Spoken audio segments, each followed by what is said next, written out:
Hello, welcome everyone. Welcome. Thank you for joining us at the Earth Day Fest 2023. We're here to express gratitude to our beautiful planet, to join together as Earthlings who acknowledge the existential emergency we're facing, and to share with you a vision of climate literacy education as a power that can help accelerate the transition to an ecological civilization. We're broadcasting this from Minneapolis, Minnesota, the homeland of the Dakota and Ojibwe people. We are grateful to them and to the indigenous peoples everywhere, to water protectors and leaders of climate resistance who are showing us how to protect this sacred, this land, these waters, all our relations.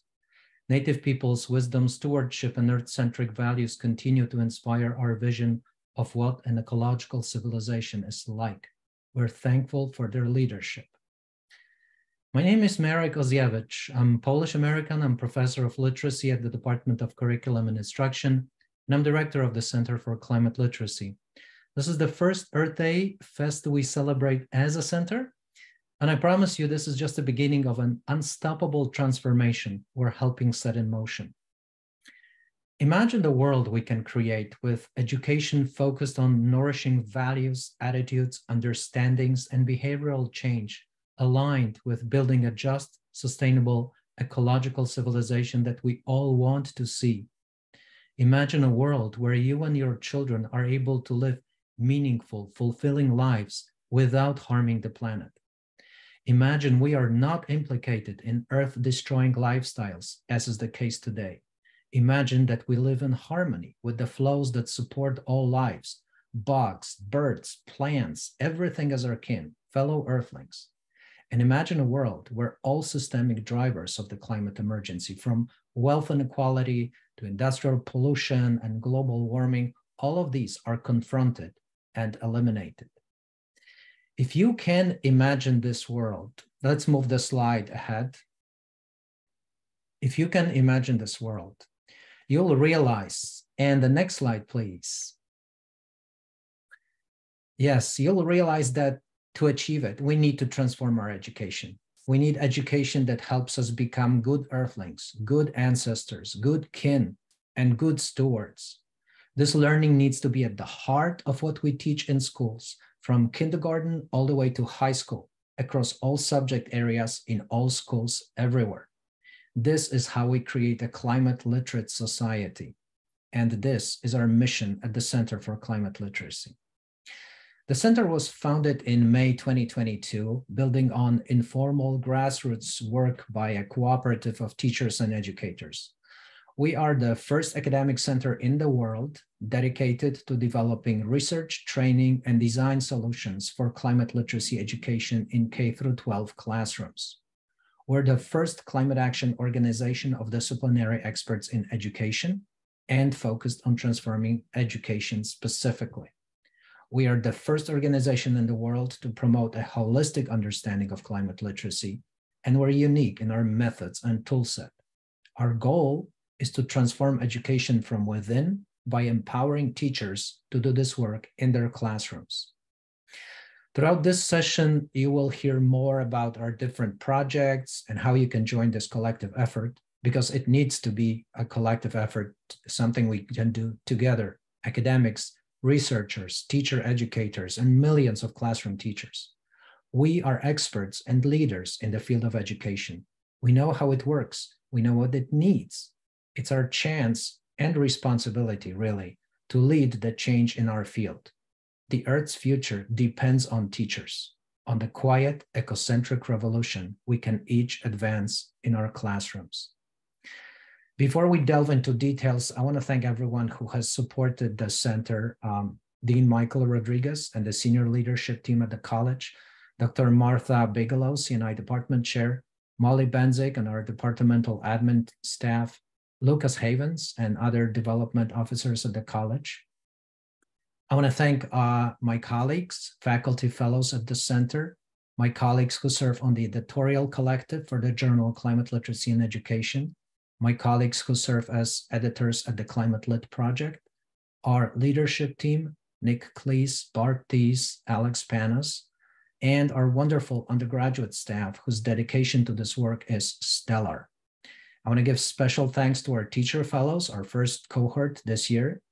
And I want to celebrate our advisors, folks like Bill McKibben, Maura Gamble, Grace Dillon, Wahink Topa, Paul Hawken, Rupert Reed, Jeremy Lent, and many others whose leadership and advocacy for an ecological civilization serves as an inspiration for our work. And I want to celebrate our ambassadors, children's literature authors and illustrators, such as Elliot Schrafer, Adam Gidwitz, Emma Reynolds, Katherine Applegate, whom we'll host later today, and many, many others. Their works reach millions of young people and inspire them to embrace ecocentric values. Thank you for joining us today. Together, we are the change. Thank you, Marek. And it is so exciting to be here with all of y'all today.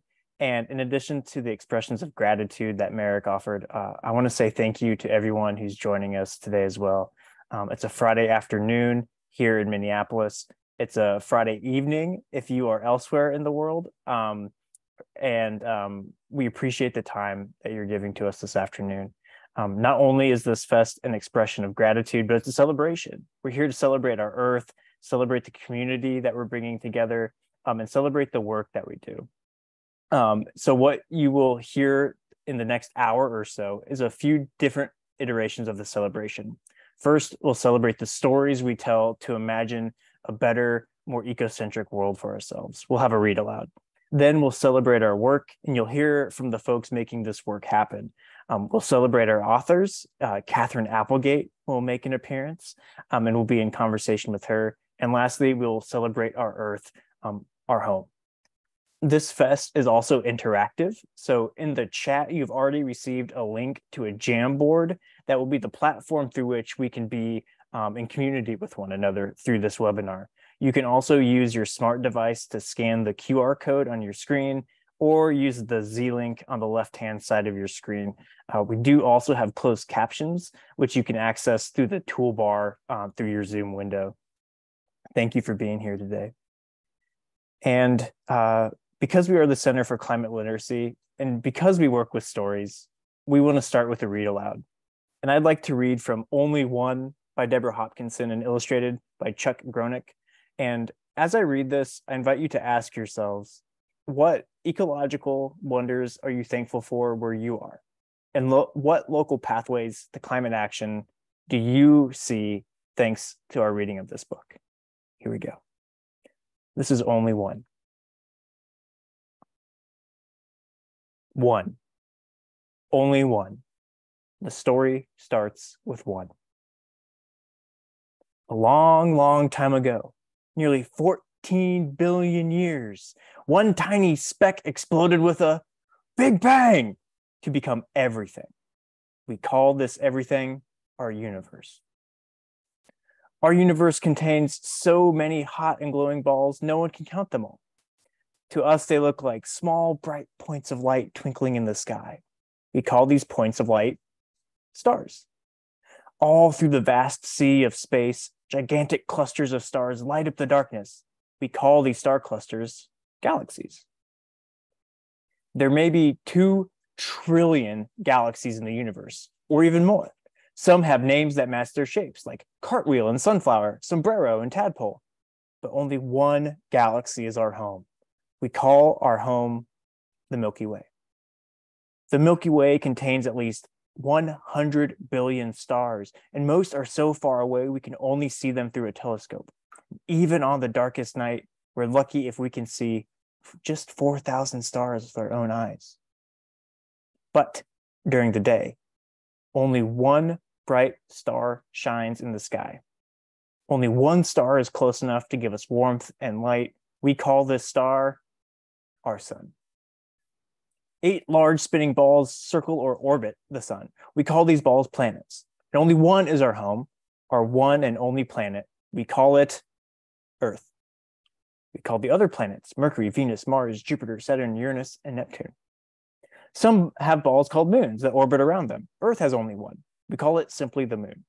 The 8 planets and their moons all orbit the sun. So do a few small dwarf planets, rocks called asteroids and comets, snowballs with long tails of frozen gases, rock, and dust.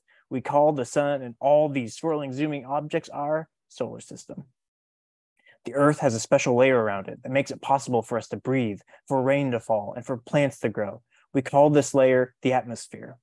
Earth also has 7 huge pieces of land called continents, and 5 great bodies of water called oceans, and many rivers, lakes, and streams. It has mountains, deserts, islands, volcanoes, canyons, and rainforests.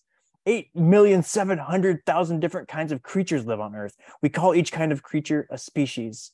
Earth has more than 10,000 species of birds, 25,000 species of fish, and 900,000 species of bugs. It has trees great and small, flowers of all colors, vegetables, mosses, mushrooms, mammals, and thousands of tiny, tiny creatures. Some are too small to see with our eyes, so we use a microscope. Our Earth holds all this life, along with us, more than 7 billion human beings. But though there are 7 billion of us, and we are each unique, with bodies, brains, fingerprints, and feelings all our own, and all around the world, people wear different clothes, eat different foods, and speak many languages. Yet, together, we are part of one human family and the great diversity of life. One, only one.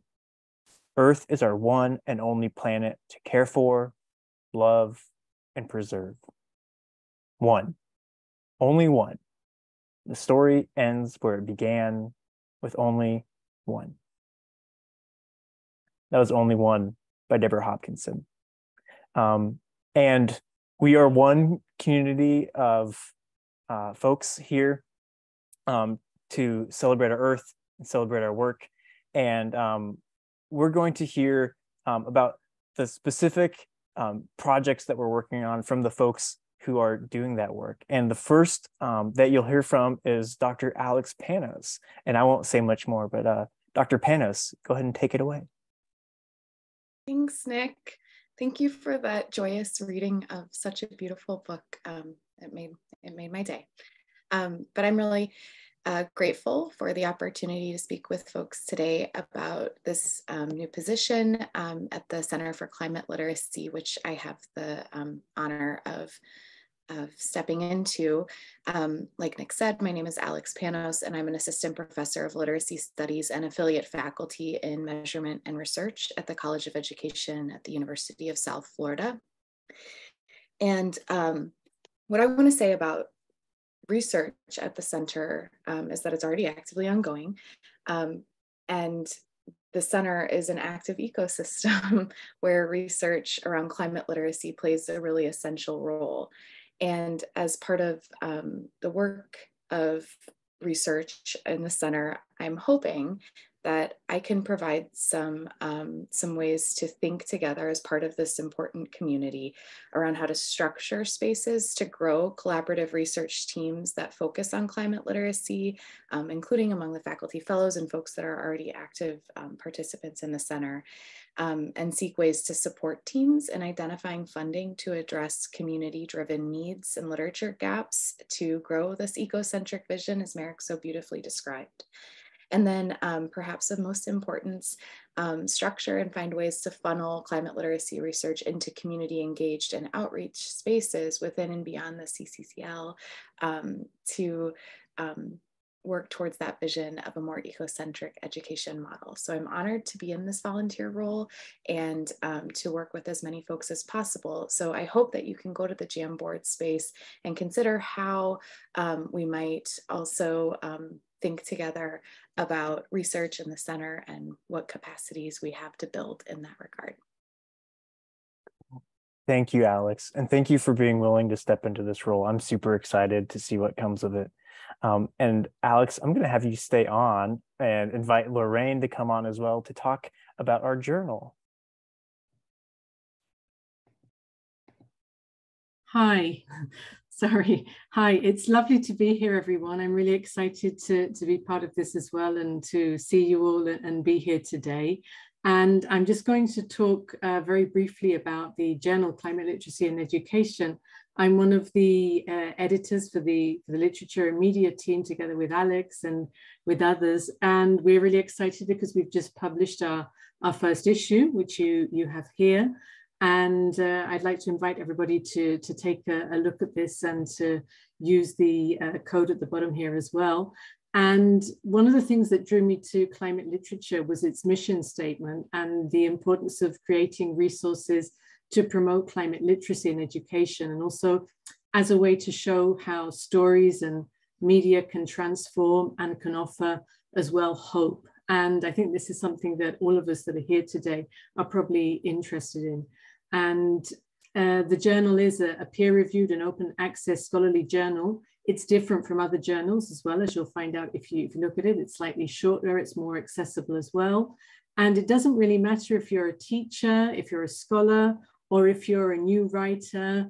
We're interested in new, different, innovative, challenging pieces that show different ways to build climate literacy by using stories for younger audiences. And we're always interested and looking for materials, especially for the next issue. So if you'd like to contribute, you can check the guidelines for the journal and have a look at some of the things we do. And I'm going to pass you back over to Alex now to introduce the different types of submissions we have. So Alex, over to you. Thanks. Thank you, Lorraine.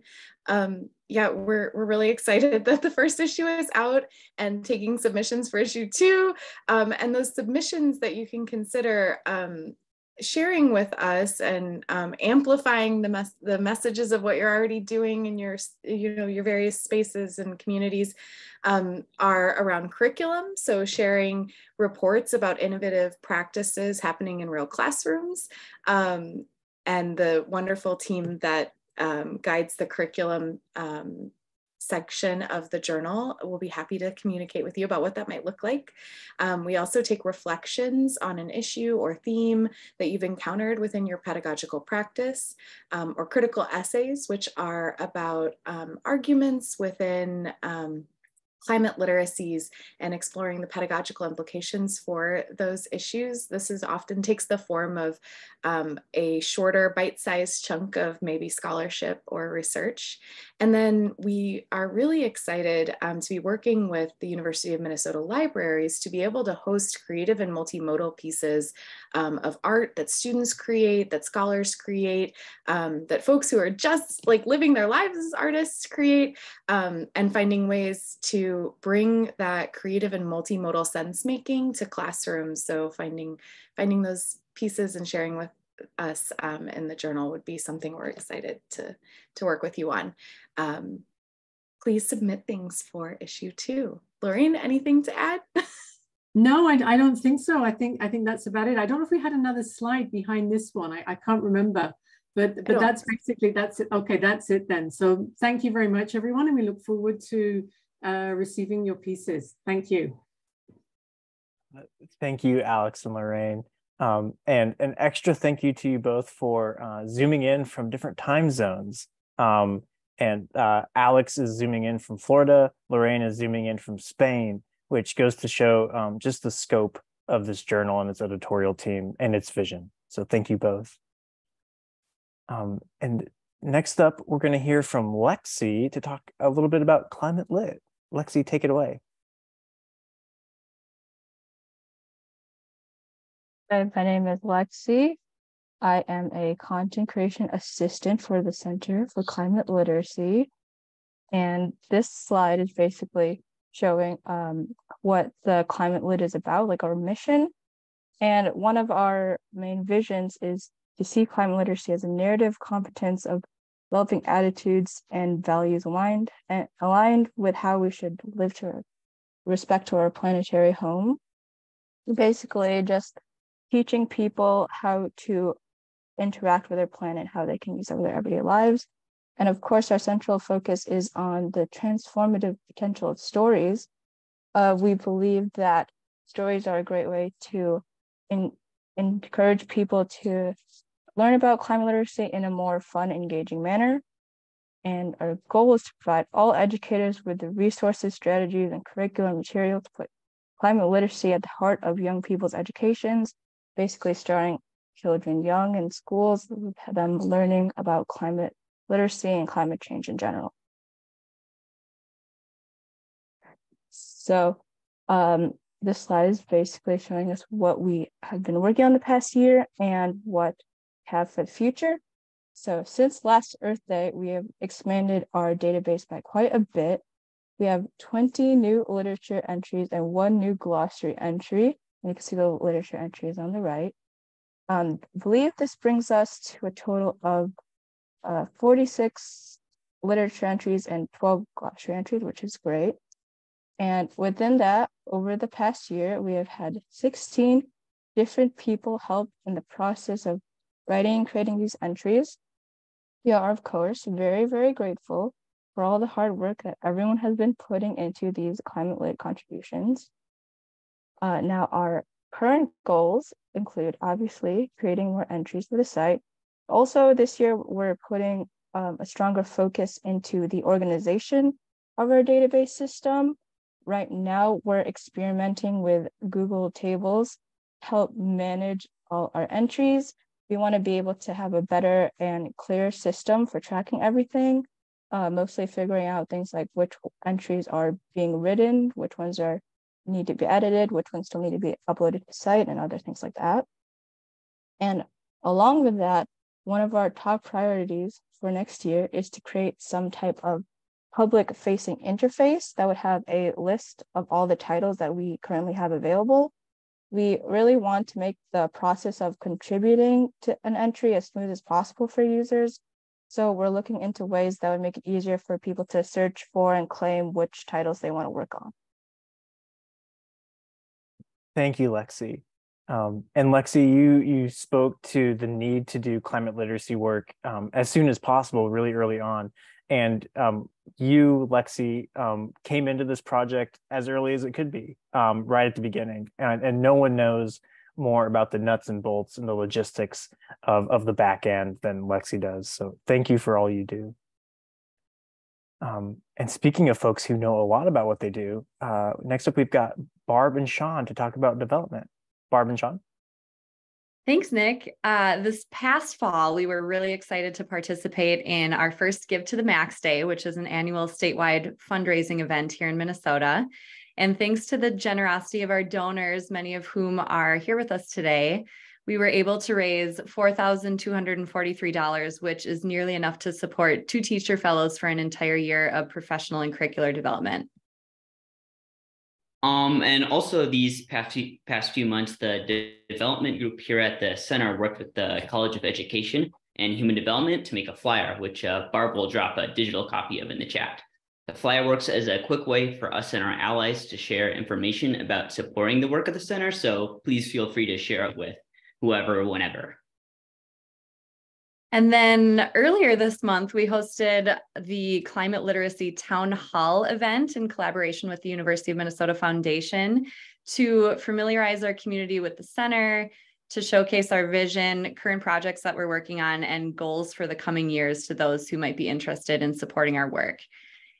We are super excited about this momentum that we've made this year, and we're grateful for the financial support of our community as your donations go directly towards running the programs that we're celebrating here today. And you can see that donation link on the slide. We welcome you to share that with anybody else you know in your circles who might be looking for a way to make a direct impact on climate action through supporting the center. So thanks again, everyone. Thank you, Barb and Sean. And speaking of starting from scratch, Barb and Sean, y'all built our development team from nothing, and it's grown into this really powerful and really exciting aspect of our work. We're super grateful for all that you do too. And because of your work and increasing the capacity of what we're able to do, we're able to support projects like our teacher fellows. And I won't say much more about that, but I'll let our fellows speak for themselves. So here they are.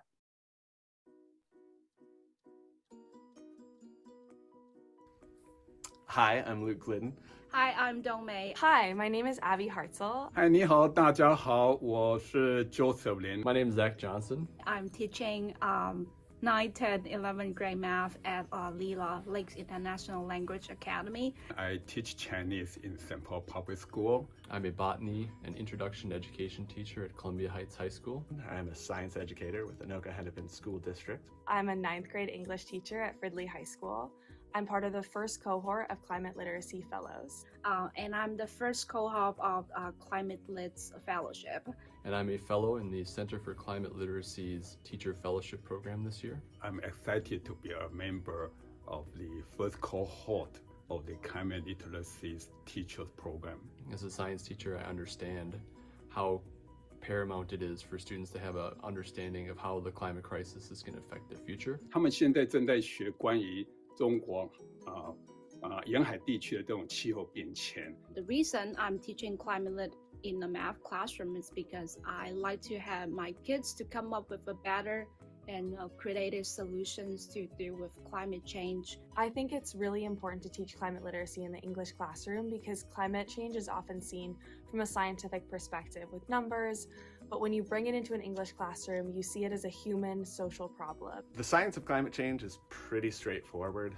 More heat-trapping gases in the atmosphere trap more heat.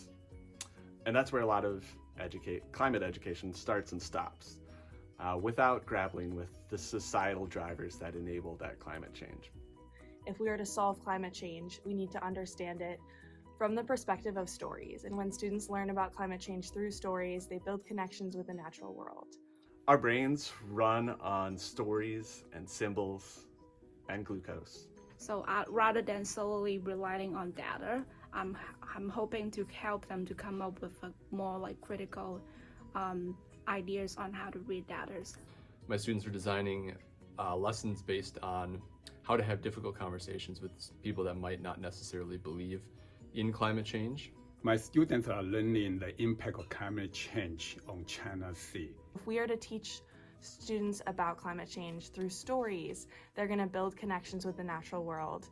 Ultimately, this inspires them to take action and to see themselves as part of a greater ecological community. Teaching climate literacy helps us develop good global citizens and create a better planet for us all, and even more importantly, for future generations.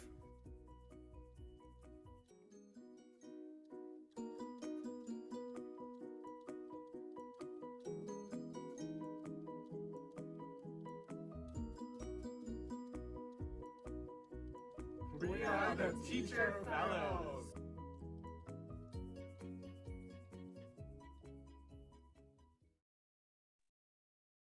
So those are the Center for Climate Literacy's Teacher Leader Fellows, our very first cohort. It's so inspiring and exciting to work with them. And I'll say a little bit more about the Teacher Fellows program in just a minute. But they are the boots on the ground. They're the ones doing the good work. And we're so glad to be able to work with them. I'm going to advance the slide to a report from our undergraduate assistants, and Nicholas will take it from here. Nicholas? Yeah, thank you so much, Nick. My name is Nicholas Broski. I've been working at the Center for Climate Literacy as an assistant and an intern for almost a year and a half now. And I've been working closely with Nick and Merrick on membership development, as well as organizational structure. And most importantly, asking the question, how can we continue to involve a wide range of people in this work and make sure that the contributions and the collective work that is climate literacy is being done both internationally and by just a wide range of expertises and perspectives. This fall, I was absent, and so I didn't really get to be onboarded with the rest of the interns who we were able to welcome, but I did spend some time in Freiburg, Germany. And Germany is a really amazing place. They have their own issues with climate change, as we all do, but they also were the beginning of a lot of amazing climate movements. And specifically in Baden-Württemberg, where Freiburg is located, I was able to spend some time at a local community cafe, which happened to have a climate literacy library, featuring books like Wie viel wärmer ist ein Grad und Wie Fliegenpilze Henry das Laufen lerne, einen Baum zu retten. So these are books that are climate literacy, that are written in other languages. And so it really gives us an opportunity as a center to think how we're going to engage with other countries, with other institutions, where this work is happening on the ground. That was very inspiring to me and a nice way for me to get back into the work this spring. We welcomed 3 new undergrad students, so I want to just extend a really warm welcome to them and extend a thanks to them. So we have Kai on the left, Sean, and of course Mara, and also thanks to the other interns who have continued to stay with us and help develop the center. We will be accepting, I think, applications next fall. So check the Center for Climate Literacy website and we'll have plenty of information there if you have any interested students or know anyone who wants to participate on campus. Thank you so much, Nick. Thank you, Nicholas. And like Lexi, Nicholas, you've been here since the beginning, so you've seen this work grow and expand, and it's your experience and curiosity and expertise that's really helped us to develop the infrastructure of all the folks working inside the center and liaising outside the center. So we couldn't do this without you and with all the other folks. So thank you. Speaking of folks that are vital to this work, Steph and Jana are going to talk a little bit about some of the professional development opportunities we've got coming up. Steph and Jana. Hi, everyone. My name is Jana Lobello Miller, and I'm currently serving as the Director of Elementary Education at the University of Minnesota Twin Cities. And we are here to talk with you about a really exciting place-based opportunity for professional development this summer. So from Tuesday, June 20th through Thursday, June 22nd, we have a 3-day professional opportunity for educators in their own educational contexts, Schools for the Planet. It's an opportunity for us to come together as educators to talk through what universal climate literacy means and how it's connected with children's literature, media, and our curriculum. One of the things that I'm excited about for this summer is that it's an opportunity for educators in our very busy schedules to think about the students we're working with, the subjects that we teach or the spaces in which we teach, and ways that we might take time to work together to create materials that are going to support the students or those we're working with in the classroom. This is a free professional development opportunity. It has associated continuing education credits. We will work together with you to align to our standards and to be able to support you in bringing this work into your spaces. Last summer, Stephanie got an opportunity to participate, and she's going to share a little bit more. Yeah, thanks everybody. My name is Stephanie Rolag-Yoon. I teach at the University of Minnesota as well and get to work with Nick and Jana in helping think about how we bring this to educators. And I'm excited to see you all there, or as many of you as possible. As Jana mentioned, last summer, I first experienced the workshop as a participant. And I just want to say that for those of you interested in it, it's a great opportunity to come together and really build a network of other educators who are interested in the same topic that you are. And when you go back to your classrooms, you can still stay in contact and help build those resources with each other. As you can see from the fellows video a little bit a few minutes ago, it's something that's really helpful for us as we go back into our classrooms so that we can connect that work in many ways. It's an opportunity to be hands-on, to take time to pause, and to really join this community. So we look forward to seeing many of you. Thank you, Steph and Jana. And I am so excited and grateful to be able to facilitate this with y'all. And in the planning we've already done and in the work we've already done, I've already learned a lot from you all too. And that's a huge benefit of being able to do this collaborative work. We learn from one another and hold each other up. So thank you both. I want to speak just a little bit about a couple other things we've got going on. One being the Arts for the Planet Visual Media Award. So this past fall and winter, we at the center sponsored a contest for art students at MCAD, which is the Minneapolis College of Art and Design, to create some piece of visual media that promotes climate literacy. And we worked with these undergraduate artists for several weeks to help hone their ideas, workshop drafts, and we are proud to be able to pick 4 excellent winners. So on the left side, you see our overall winner from Taylor Goach. And you may recognize that as the cover for our first issue of Climate Literacy and Education.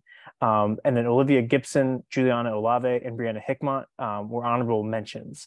And we're also happy that to say we were able to financially support these young artists with honoraria for their work. So that's kind of support and this kind of programming is only possible thanks to our sponsors and our donors. So we really appreciate the folks who've been able to give. And we're also really grateful for the folks who have had the capacity to and the desire to network with us. As our programming continues to expand, so does our community engagement and the work we get to do with others. In the past year of work, just in the past 1 year of work for the Center for Climate Literacy, we've interacted with folks from over 20 nations. And that includes things like consultations over Zoom, working with folks who've submitted things to the journal, interfacing with folks at conferences. And we are proud to have been to 6 conferences so far. And these are also international conferences representing the center. Currently, we are collaborating with 3 internal units at the University of Minnesota, and we're hoping to expand that number once we have the infrastructure to do so. And I have tried to calculate the total number of hours we've spent meeting with external partners, community members, and collaborators, and I've lost count. The number is easily in the several hundreds, if not thousands, in the past year. So we're doing all we can. We're incredibly motivated to do this work, and it is a joy to be able to network with folks. And you're always welcome to connect with us through our emails if you'd like to think of something that you'd like to collaborate on, think of something that you'd like to offer, something that you'd like from us in return. And some opportunities may be coming up for you to do so too. I want to talk a little bit about some of our plans and hopes for the year to come. And as I talk through these, I invite you to head to our Jamboard, and the link should be in the chat, to share what additional programming you'd like to see from the center. So in your specific capacities, if you're a scholar, if you are a parent or a grandparent, if you are an educator, what would benefit you in your particular work and in your particular interests? Because what we are working on now is sort of our core sort of programming, and we're hoping to put that forward in the next year. And here are some of those things in brief. 1, we hope to start a second cohort of climate literacy teacher fellows. So we've gone through the first cohort, and by the end of this school year, the 5 fellows you heard from earlier will have graduated from their first year. We hope that they can become mentor fellows to incoming teacher fellows, and we're hoping to sponsor at least 12. And I'll talk more about that in just a bit. We'd love to bring on more undergraduate assistants and pay them equitably to do that work, but we need funding to do so. And I'll talk more about that in a second too. This summer, Jana, Steph, and myself will teach the second iteration of Schools for the Planet. So by the summer of 2024, we'll teach our 3rd iteration. And we're hoping that by next summer, we're able to offer parallel cohorts so we can run 2 Schools for the Planet Summer Institutes at the same time and reach even more educators. Really exciting big announcement is that we have successfully submitted 2 grant applications to the National Endowment for the Humanities that if funded, if awarded, we could host 2 3-week summer institutes for educators that would come from all across the country to Minneapolis to learn about climate literacy, share resources, and grow this work proudly. And they would be paid to do so. In the next year, we hope to have issues 2 and 3 of our journal published and in the books. So that would be at least a couple dozen articles that are open access, freely available to educators. We also hope to revamp Climate Lit. The platform itself right now is hosted on WordPress, which has worked for us so far. But as the database expands and as the need for the functionality of the site also expands, we will need a custom designed platform in order to host that work. So we're hoping to secure some funding in order to design that site. And last, we're hoping to pilot even more courses. And so there are several different courses in climate literacy that we hope to offer in the next year. But all of this is envisioning the potential for an online graduate certification program in climate literacy education that we could hope to offer in the next couple of years. So there's a lot in the works. There's a lot that we hope to do, and we're only able to do so and do so equitably if we have funding to do so. We want to make sure that folks are paid to do this work. So here you see a breakdown of what an ideal funding for a teacher fellowship program would look like. If, say, we have 12 fellows, they need to be paid to do this work. It takes a ton of time to deepen your understanding of climate literacy and to develop the materials for your classroom. So to pay these folks equitably, we would need $30,000 for 12 fellows. We also need administrative support. That's our operations fringe. And we need to pay the folks who are facilitating this cohort because that would be on top of their full-time jobs. So one cohort of teacher leader fellows would cost us around $41,000, but that's 12 fellows. Imagine how many students those fellows reach. And imagine 1 year from now when those fellows become mentors, how many teachers they could mentor and how many students they could reach. So our hope is that with just a little bit of funding at the start, we can not only pay folks equitably to do this work, but we can have an exponential impact beyond what we could just do ourselves. And speaking of impacts, we are really excited to be able to give away 5 $25 e-gift cards to the Red Balloon Bookshop, St. Paul, Minnesota's premier children's and young adult literature bookstore. So I am about to read a couple names, and if your name is read, you won a $25 gift card. That's right. Cross your fingers and drum roll, please, in your own homes. The winners are, and forgive me if I mispronounce any names, the winners are Laurel Hedinger, Peg Lundquist, Joseph Lin, Aso Dway, and Neela Nandal. Those are our 5 winners of our e-gift cards to the Red Balloon Bookshop. We are going to get into contact with you immediately after this event, and you can find out how to access your gift cards. But thank you, folks, for attending, and I hope these serve you well. So again, we'll be in contact with you immediately after this webinar.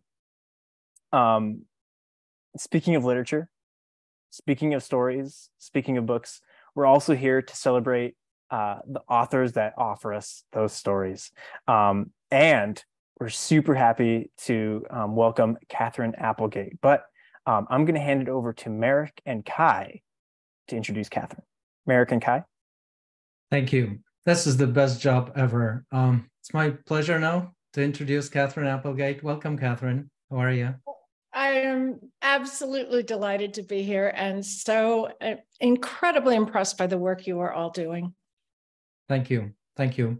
So I want to introduce Katherine very briefly. This introduction could be much longer. She's a Newbery medal-winning, New York Times bestselling author with tons of books, including the one and only Ivan, the Endling series, Animorph series, Crenshaw, Wish Tree, and many, many other works. And Katherine has been climate literacy ambassador from the very start. She was one of the first authors to come on board to say, yes, this work is important, needs to be done. And she's been helping us spread the word about this work. Her books offer multiple openings for climate literacy conversations. And today we want to spotlight 2 of her recent books. Kai, our undergrad content creation assistant, will start with a few questions about Otter, which is the most recent book. And then I will follow up, if we still have time, with a few questions about Willadine. Kai? Hey, Katherine. It's a Hello. pleasure to meet you. I am a big fan. I really loved Otter. Otters are adorable, and I'm so glad you wrote a book based on the keystone species. And like Merrick said, this is great job, great internship, because I get to talk with you. And so I was just curious, just to like start us off simply on how you came up with the idea for Otter and why you selected otters, besides the fact that they're cute, to be the keystone species you focused on in the book. You know, it's so funny you said that because I had this at the ready. I mean, they are so cute. They are. I think they call this the Bambi effect. The way we humans are often drawn to the cute animals with the big wide eyes and the sweet faces that sometimes, and you know, they're still very wild animals, but I was fascinated by them because I'd been recently to the Monterey Bay Aquarium, which is amazing. They have a wonderful webcam, by the way, where you can watch southern sea otters hang out. Very soothing. And I wanted to do something. I love doing research on animals, so I jumped at that chance. And I was only well into it when I realized, first of all, how ecologically important they are as a keystone species, but also how climate change had been affecting the kelp beds where they live. And one of the weird repercussions is, first of all, we're seeing more disease because the water's warming. Things like toxoplasmosis, which strangely enough, you can get from domestic cat poop or feral cats. But attacks by adolescent white sharks is also becoming more of a problem, leaving us with these adorable orphaned baby otters. And what the Monterey Bay Aquarium did was realize that rather than having humans raise them so that these babies acclimate way too much to humans, they had a handful of non-releasable otters at the aquarium, and they decided to have them step in as surrogate moms, and it worked brilliantly. So the whole story kind of shifted once I found out about the surrogate mother program. Okay, so with that surrogate mother program, are you saying that that's something that was like an idea that came later in the production of the book, or was that kind of where you were headed from the beginning? No, I was doing a kind of standard action story, adventure story. And this often happens when you're writing your stories. I always tell kids this, they veer in unexpected directions. They take over a character you love, you'll decide you have to kill off, or vice versa. Sometimes the villain turns out to be the most interesting character of all. And in this case, when I discovered the surrogate mom program, it just changed the entire course of the story. Wow, that's just so cool. It was so much fun to research, and in fact, I was invited to go and hang out with the babies in their nursery, but it was right during the height of COVID, and I just didn't want to take that chance. So I'm looking forward to being able to spend more time with them. There's an actual job called baby otter groomer, and you sit there all day and just brush baby otters, and that's got to be a pretty cool job, don't you think? Yeah, that's a job I would definitely aim for through an Exactly. undergrad degree. Just groom otters all day. Yeah. But anyway, thank you so much for your wonderful work. It's a pleasure to speak with you. And Merrick, you have a few questions on Willowdene that I'll switch over to you. Thank you, Yes. Kai. Thank you, Kai. Yes, this is quite mind-blowing how the stories you write are deeply embedded in ecological concepts, and some of them, like Kai mentioned, keystone species, but trophic cascades, ecosystems balance, all of those things, and are suddenly, illustrated with stories in your stories, and they kind of organically, these concepts come out there. So Willowdene is a very different story. It's fantasy. And so I wonder, how did you come up with the idea for Willowdene? Well, one of the wonderful things about fantasy is you create your universe. I mean, you are completely in control, which is at first just wildly liberating. And then you start realizing, you need rules in this universe, particularly when you're talking about things like ecological consequences. So I happen to live in LA, and we have quite a healthy visitation round every night or two of coyotes. And some small pets have been consumed along the way. I happen to think urban coyotes and other urban wildlife are just, I think it's amazing. First of all, that they can survive and thrive. And secondly, that we can be privy to, to being so close to them. But around here, most people love them, but some people just hate them. And I had in mind creating a species like coyotes that would be reviled mostly by a local, I kept it very small for a reason, because once you start creating your little eco universe, it gets very complicated very quickly. I don't have to tell you that. So I created screechers, these very obnoxious, not attractive, but it turns out highly important. They look a little like wild boars but they smell just horrible. And on the other end of the spectrum, I had, our Bambi species, hummingbirds, and they're teeny tiny polar bear looking things that fly like hummingbirds and nest in trees where they make bubble nests. And the bubbles absorb sunlight and glow all night. So there is this a very complicated, to me complicated, to you, I'm sure it was very, very, very much simplified, relationship between these two species. And as one starts disappearing, so does the other. And I thought, wow, that'll be the easiest thing on earth to portray in a book. And I found it very, very challenging. The book is unbelievable in representing the entire chain. So hummingbirds, screechers, but trees also, and snails. And you have the entire chain of different life forms impacting one another. And it's interesting what you said about coyotes, that this book is also about a girl who embraces the kind of creature that everyone else in her community considers as vermin. Consider something that we need to get rid of. And then from this loving care, this tremendous change happens to the entire community, to the entire ecosystem. I have so many questions, but what kind of research did you do for this book? Boy, I got buried in it with this one, because as I said, I thought it was a relatively simplistic example, but I realized, it's a house of cards. It's so emblematic of what we're facing on a grand scale with our poor benighted Mother Earth, in that, one action can have so many different consequences. So I started out with those two species and then worked their interactions and from there. And in my head, Willadine, the hero of the story, who's very charming, but a little bit different. I had Greta Thunberg in my head, the wonderful Swedish climate activist who, was able to make noise when nobody else was listening. And I love that about Willadine in this story. She's an advocate when no one wants an advocate. And I think sometimes that's what we face in our own neighborhoods with complicated issues that involve climate change.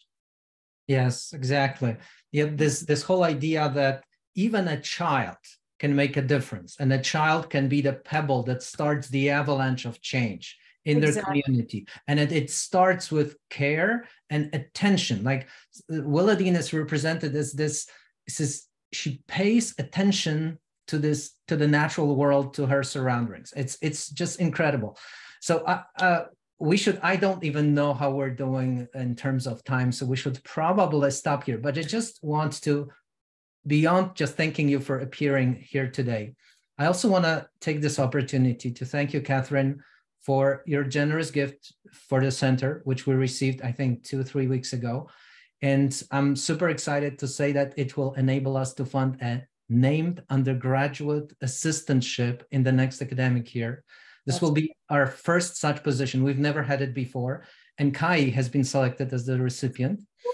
Wonderful. So starting in the fall, Kai will build classroom resources and work on animal tales, but working in the capacity as the Katherine Applegate undergraduate assistant at the center. We are so excited.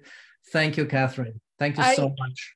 I cannot thank you all enough for what you're doing. I think this is going to make a huge difference in the world, and I'm thrilled to be a tiny part of it. So thank you. Thank you so much. And yes, thank you, Katherine. Congratulations, Kai. And thank you again, everyone, for joining us today. We have just one more celebration to offer, and that's the big one, celebrating our Earth. And for that, I'm going to hand it back to Merrick. Okay, so as a story person, someone who studies stories as systems, I want to start by saying that there is this narrative archetype that informs many stories we tell. And in this story, you have an ordinary character called to accomplish an almost impossible mission. This ordinary character finds unexpected assistance along the way, makes friends, allies, and overcomes obstacles. And we may not believe in easy happy endings, but we are all suckers for a well-executed happy end. And deep inside, we also want to be part of a meaningful effort that makes this happy end unavoidable. So this too is our opportunity as we face the climate emergency. The odds are scary. The vast majority of people on Earth are unaware of the scale, scope, and speed of the accelerating demolition of the planet. The vast majority of schools fail to offer adequate climate literacy education. And the vast majority of young people are really concerned, and they have much better a sense of what's going on than their parents and grandparents. So this is the gap. This is where climate literacy education can make a difference. We have an opportunity to empower teachers. These teachers will empower students. The students will empower their families and communities. So this work now, this decade, is of existential importance. At the Center for Climate Literacy, we are committed to reach as many teachers, as many schools as we can, because we know, as you do too, that together we can challenge the dominant ecocidal system, that together we can imagine and we can create an ecological civilization, one that is just, equitable, sustainable, and respectful of the planet and all of the diversity of life, weird and wonderful forms of life, everything that exists. So, of course, building universal climate literacy will take work, yes, but it's work that needs to be done, and it's work that can be done with joy. Please join us in any capacity you're able to. Please share the word about the center and our work in your networks.